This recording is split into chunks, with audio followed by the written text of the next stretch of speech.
Okay, now electrovalent या ionic bond, ये दोनों एक ही के नाम है, ठीक है। तो कभी पेपर में आयनिक बॉन्ड आ सकता है, कभी इलेक्ट्रोवेलेंट, एक ही बात है।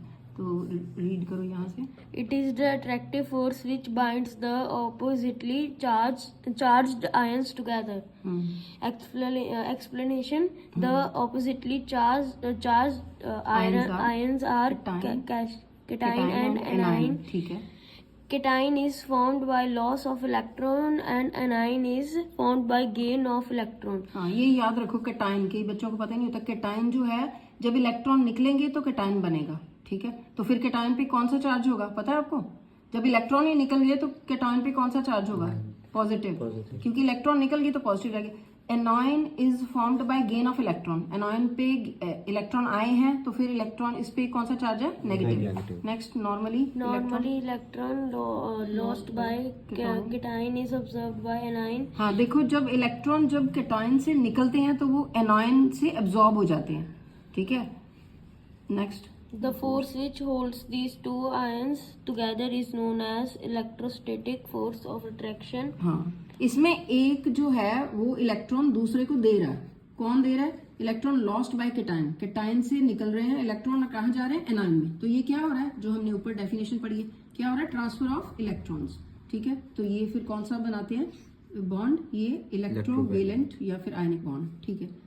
यहाँ से पढ़ो, Cation, atom which lose electron is said to be electropositive. हाँ, मैंने अभी आपको बता दिया ऊपर कि कैटाइन कौन से होते हैं, जो इलेक्ट्रॉन लूज करेंगे तो वहां पे इलेक्ट्रोपॉजिटिव, पॉजिटिव चार्ज होगा, ठीक है जी। ये देखो, ये एटम है, इस पे कोई चार्ज नहीं। आपको पता ना एटम पे क्यों नहीं कोई चार्ज होता है? न्यूट्रल कहते हैं इसको। क्यों न्यूट्रल होता है? क्योंकि जितने इसके न्यूक्लियस में प्रोटॉन होते हैं उतने ही बाहर क्या होते हैं? इलेक्ट्रॉन। तो फिर कैंसिल हो जाता है, तो न्यूट्रल है। और इसमें से अगर एक क्या निकलेगा, इसमें से एक या ज्यादा इलेक्ट्रॉन निकल रहे हैं, लूज हो रहे हैं, तो फिर क्या बन जाएगा? इलेक्ट्रॉन चले गए नेगेटिवली चार्ज, तो पॉजिटिव आ गया।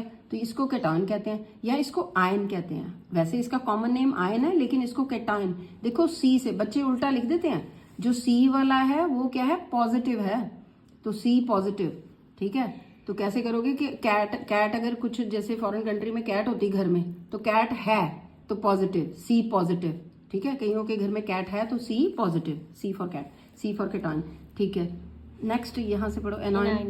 Atom which gain electron is said to be electronegative and the ion formed by it is known as हाँ, ये भी मैं एक्सप्लेन कर चुकी हूँ जब यहाँ पे थे हम, कि एनायन पे कौन सा चार्ज होता है? Negative charge. क्यों? क्योंकि इसने इलेक्ट्रॉन लिए हैं, तो जो इससे इलेक्ट्रॉन निकले हैं ना, वो ये गेन कर लेता है, ये, ठीक है। तो इस पे ये गेन कर लेता है और इस पे फिर ये नेगेटिव चार्ज हो जाता है। क्लियर हो गया आपको? तो ये बॉन्ड कौन सा? इसने दे दिए, इसने ले लिए, तो ये ट्रांसफर ऑफ इलेक्ट्रॉन हो गया। और बॉन्ड आपको पता है ये फर्स्ट वाला है, इलेक्ट्रोवेलेंट, ठीक है। नेक्स्ट, इलेक्ट्रोवेलेंसी क्या होती है? पढ़ लो फटाफट। It is a number of electron lost or gained by an atom of a element to acquire stable configuration during the formation of electron. हाँ, स्टेबल कॉन्फ़िगरेशन सब कोई चाहता है, हर कोई एलिमेंट चाहता है हमारी स्टेबल कॉन्फ़िगरेशन हो जाए, हम किसी से रिएक्ट ना करें। लेकिन स्टेबल कॉन्फ़िगरेशन के लिए इनको या तो लूज करने पड़ेंगे इलेक्ट्रॉन, या गेन करने पड़ेंगे, या फिर तीसरा क्या करना पड़ेगा?